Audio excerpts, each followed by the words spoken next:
आए दोस्तों, कल हमने बात किया विद्युत के जो भी मटेरियल्स हैं उसके बारे में आज हम जानेंगे। कल हमने विद्युत चालक के बारे में बताया, डिफाइन किया आखिर ये विद्युत का चालक क्यों होता है, उस क्यों का मतलब हमने कल बताया। और आज हम ये विद्युत चालक जो है ये कौन कौन से हैं और इनका प्रयोग कहाँ कहाँ है, ये सब हम लोग एक एक टॉपिक पे पढ़ेंगे। ठीक है।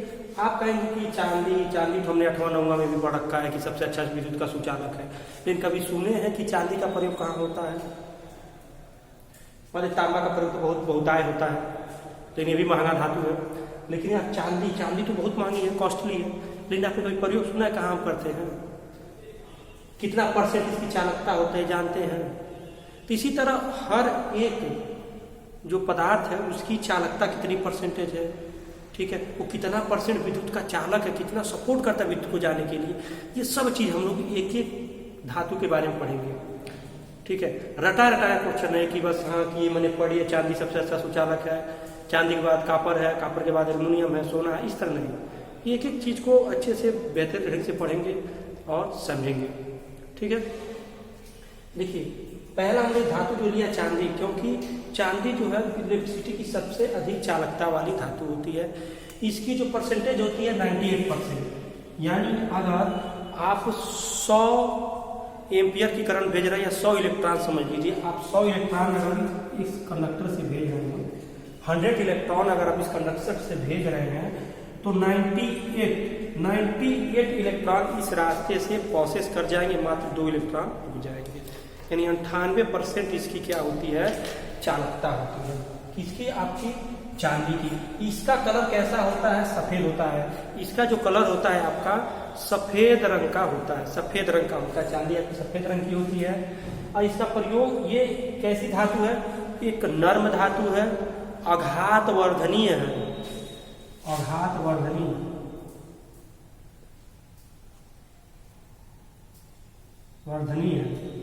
ठीक है। आघात वर्धनीय है, ये आघात वर्धनीय एक धातु, यानी हम लोग इसे पीट के और पतली पतली चादरों में हम इसे परिवर्तित कर सकते हैं। यही हमने पहली क्लास में बताया था कि सबसे अच्छा चालक वही होता है जो सरलता से उपलब्ध हो, सस्ता हो और वो आघातवर्धनीय हो और तन्य हो। तन्य माने उसे डक्टशील यानी खींच के हम लोग लंबा बना सकते हैं।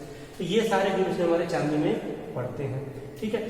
इसका प्रयोग इलेक्ट्रिकल इंस्ट्रूमेंट, यानी जो महंगे इंस्ट्रूमेंट आते हैं, रिले जो कि जैसे आप पता हो करंट रिले होता है, ओवरलोड रिले होता है, कई प्रकार की रिले होती है, इन सब में रिले में इनका प्रयोग हम लोग करते हैं। और अधिक करंट ले जाने वाले स्टार्टर के, जो अधिक करंट वाले स्टार्टर बने होते हैं, जैसे मेगा एमवी में, जैसे आपका ट्रांसफार्मर का होता है ओसीबी यानी ऑयल सर्किट ब्रेकर, ये सब जो बड़े बड़े ब्रेकर होते हैं, एयर सर्किट ब्रेकर होते हैं, जो 1000 एम्पियर, 250 2000 एम्पियर के जो स्टार्टर आपके बने होते हैं, 2500 एम्पियर के जो स्टार्टर बने होते हैं, वहाँ पे हम लोग चांदी का प्रयोग करते हैं। वो स्टार्टर इसीलिए महंगे पड़ते हैं। ठीक है। तो ये हमारे चांदी के स्टार्टर है। ठीक है। इसकी जो चालकता होती है 98% होती है। ठीक है। आपको समझ में आ गया। अब तांबा। देखिए, तांबा की पहचान क्या? तांबा मटमैले रंग का होता है। ठीक है। मटमैला लाल रंग का होता है। हमने यहाँ पे लिखा है मटमैला लाल रंग का आपका तांबा होता है। ठीक है। ये आपका तांबा है। और ये तांबा भी आपके 2 प्रकार के होते हैं। ठीक। तो तांबा की जो चालकता होती है चांदी की अपेक्षा 90% होती है। चांदी की अपेक्षा आपकी कितना होती है? 90% होती है। ठीक है। यानी चांदी अगर 98% का 98 का 90 निकालेंगे तो तांबे की चालकता जो होती है 90% होती है। इसे याद रखिएगा। तांबे की जो परसेंटेज होती है चालकता की 90% होती है चांदी के अपेक्षा। ठीक है ना?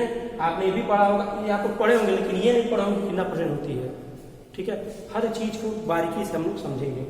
फिर तांबा जो होता है 2 तरह का होता है। एक होता है हार्ड ड्राम कठोर कापर कंडक्टर, और दूसरा होता है एनिमल नर्म कापर कंडक्टर। यानी जो हार्ड ड्राम कापर कंडक्टर होता है, हम लोग इसका प्रयोग जैसे ओवरहेड लाइन में करते हैं, अर्थिंग में करते हैं, ठीक है, बस बार में करते हैं, यहाँ पे हम लोग हार्ड्रॉन कॉपर का प्रयोग करते हैं, जो 7 SW से 20 SW तक हमको मिलता है।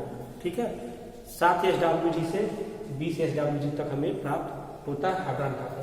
उसके बाद होता है एनिमल्ड कॉपर कंडक्टर, जो 6 से 50 SW का होता है।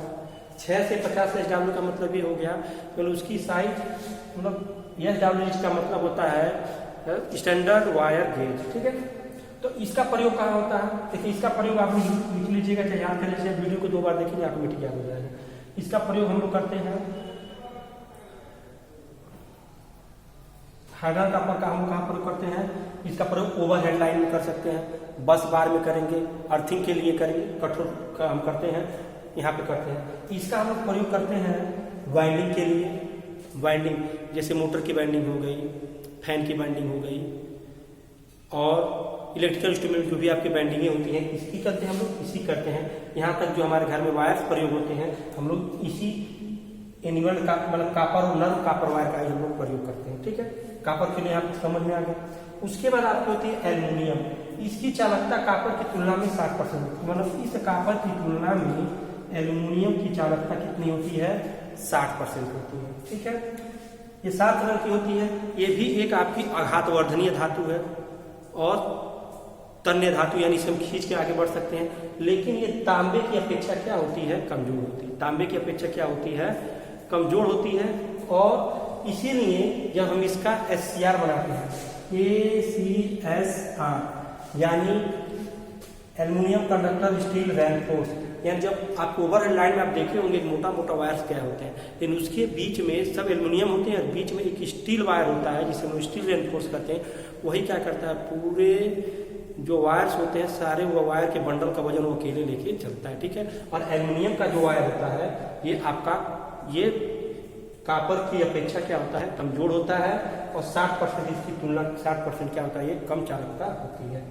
इसकी साइज, जो एल्युमिनियम की साइज होती है, एल्युमिनियम वायर की जो साइज होती है लगभग 1.5 mm से 625 mm तक होती है। 1.5 mm से 625 mm तक की मोटाई का हम लोग एल्युमिनियम का कंडक्टर वायर पाते हैं। ये भी आपके एल्युमिनियम में भी 2 प्रकार के आते हैं, हार्ड्रॉन आता है और एनिल्ड आता है। ठीक है, एनिल्ड का हम प्रयोग वाइंडिंग में करते हैं। ठीक है, आप सुने होंगे। इसका रंग कैसा होता है? सफेद होता है। इसे SCR तार बनाए जाते हैं। साथ ही साथ हम लोग छोटे मोटे जो सस्ते कॉन्टैक्टर, सस्ते वायर्स में हम लोग इसका प्रयोग कर लेते हैं। ठीक है, एल्युमिनियम का। उसके बाद है सोना। यह रंग में पीला होता है। सोना आप लोग जानना करते हैं। और बहुत ही आघातवर्धनी, सबसे लचीला धातु आपका क्या होता है? सोना होता है। ठीक है, बहुत आघातवर्धनीय धातु है। इस हम लोग पतले से पतले वायर्स को हम बना सकते हैं। लेकिन इसकी सबसे बड़ी समस्या ये है कि ये बहुत ही महंगा है। तो इसका प्रयोग लगभग इलेक्ट्रिक्स में नगण्य है। लेकिन हाँ, बस कंप्यूटर के जो क्षेत्र हैं वहाँ पे हम लोग इसका प्रयोग करते हैं। ठीक है, लेकिन हम नहीं करते हैं। जो इलेक्ट्रॉनिक्स होते वाले लोग इसका प्रयोग करते हैं कंप्यूटर के क्षेत्र में। इलेक्ट्रिकल के क्षेत्र में लगभग इसका प्रयोग सोने का क्या है? न्यूनतम है। ठीक है, फिर आगे बढ़ते हैं। आगे के जो भी है उसको हम देखेंगे। अब एल्युमिनियम के बाद हम देखेंगे टंगस्टन है, जस्ता है, सभी के बारे में एक पार्ट में हम पढ़ते चलेंगे।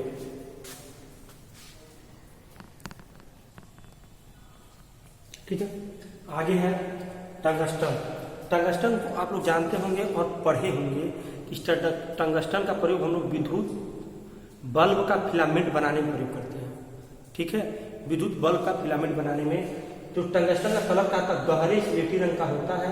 इसकी उच्च गलनांक वाली ये मतलब तानने वाली, यानी आसानी से तानी जा सकती है, कठोर एक धातु है। इसका प्रयोग हम लोग विद्युत बल्बों को फिलामेंट बनाने में, चाहे मरकरी जो आपके फ्लोरोसेंट बल्ब हैं या आपके यहाँ जो